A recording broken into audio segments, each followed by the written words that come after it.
3 consecutive monthly readings on job gains that are less than 125,000. We only had 114,000 for the month of July. I'm beginning to smell a recession coming into view. Joe Biden can't win this election without illegal voting, and this is the biggest threat to our democracy or our republic that I think we've seen since who knows when. Yet she wanted to defund the police just 3 years ago. It's totally reasonable to call out the fact that she pretends to be somebody different depending on the audience she's talking to. Woo, man, that was a burner soundbite there. Jobs reports came out, and here are what some of the numbers look like. You can see here is what Fox was reporting for us bright and early today. Got it. We came in much weaker than expected on non-farm. We came in at 114,000 jobs on non-farm. The estimate was 175,000 jobs on non-farm. The employment rate unexpectedly we went up to 4.3%. We were looking for a rate of 4.1%. Government jobs, 17,000 on the government job story, and that is actually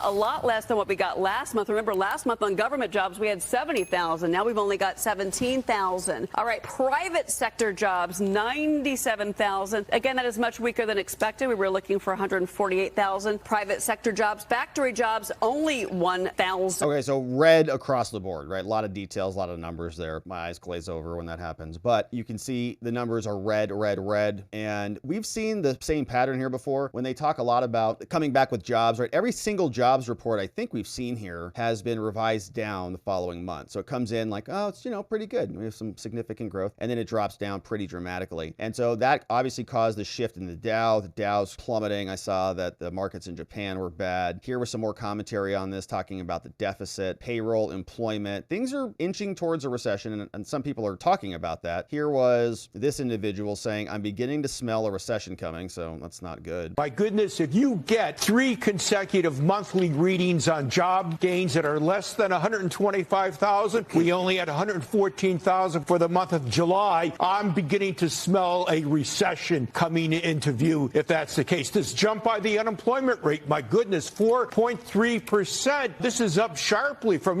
not long ago. Where was it? At 3.5, 3.6%. This is. And then people are saying that the feds are going to come back out, make some changes as well. So recession news is coming in. And of course, we saw some concerning stuff about illegal votes coming in. This was another clip over from Fox. This was Claudia Tenney on the House Ways and Means Committee saying that they're actually trying to get federal agencies to spearhead votes to grab illegals so that they can vote. And you don't need a large percentage of them, right? If you just have, let's say, if you've got 30 million people coming in illegally and you have 5% of them who squeak through and vote, that's a big fat number, and that's what they want to have happen. Susan Rice, former President Obama's key advisor, is heading up the operation of tasking our federal agencies to actually get votes from illegal immigrants. Are you saying you have proof that the Democrats are trying to recruit illegals, migrants, to vote in our presidential election? Is that what you just said? There is a memo from Susan Rice that says we've got to figure out how we're going to get these illegal immigrants. It's going to be challenging to teach them how to make sure we get their votes in the ballot. They don't say whether they're going to make them citizens first or not. They just want them to vote. Well, that was a pretty stunning remark from New York Congresswoman Claudia Tenney with me on Mornings with Maria on Fox Business, apparently referring to President Biden's 2021 executive order, which put former Obama advisor Susan Rice in charge of promoting voter registration within the federal agencies. Now, it should be noted that the order does not allow illegal migrants to vote in federal elections. That would be against the law. Yeah, but the Congresswoman just said a recent Susan Rice memo suggests doing just that. Meanwhile, Biden's ongoing border crisis is having deadly you don't encourage them to vote. You just, if they happen to show up and grab a ballot, they're allowed to,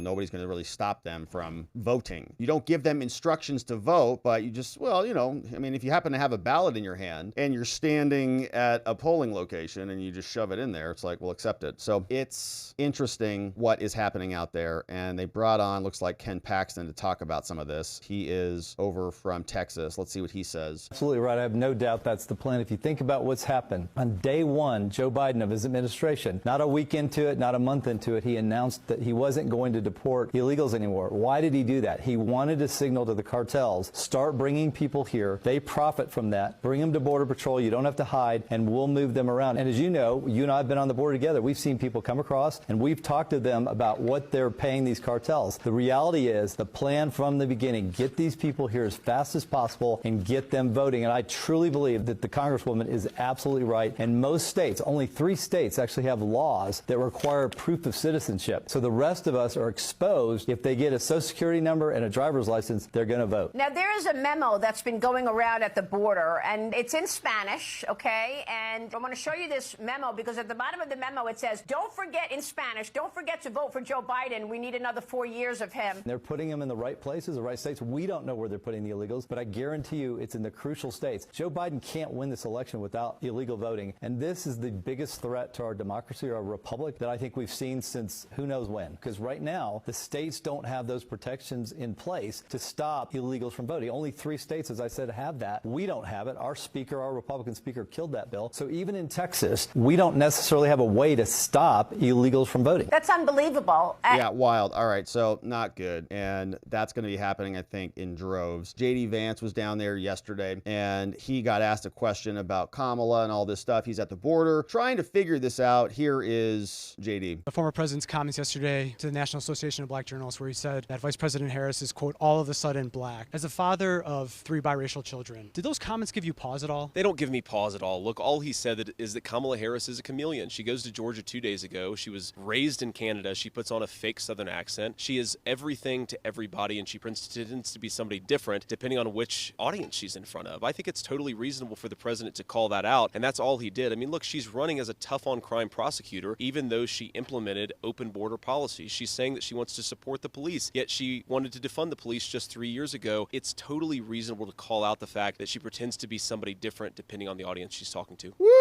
man, that was a burner soundbite there. Well done there on J.D. Vance. Yeah, it takes a little while to get your feet under you a little bit, but I don't think that's been the case with him at all. I think he's crushing it right now. So looks very good from him. I think that Kamala is a chameleon, and I hope that sticks because she's very amorphous. Nobody knows who she is.